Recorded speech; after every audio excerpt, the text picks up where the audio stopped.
राम राम सारे किसान भाइयों। तो आज भाई सोलिस ट्रैक्टर की परफॉर्मेंस दिखाते हैं आपको। ये देखिए भाई,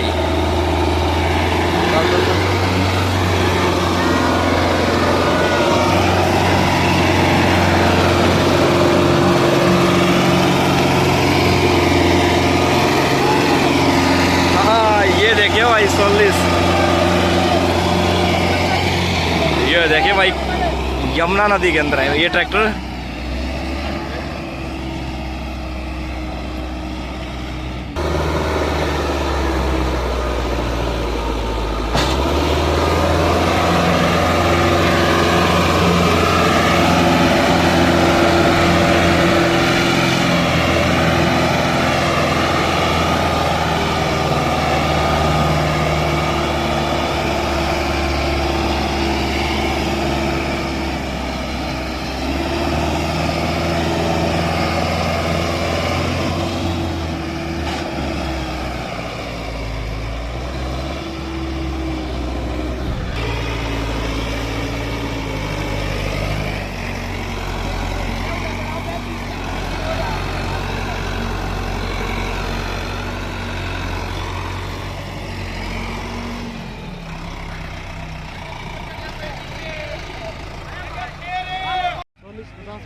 तो अभी भाई इसकी चढ़ाई पे परफॉर्मेंस चेक करेंगे।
ये लो भाई सोनालिका आ गया है ट्रैक्टर की, देखते हैं परफॉर्मेंस। तो सोलिस की तो आपने देखी होगी, अब इसकी और देखते हैं।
तो देखिए देखिए भाई,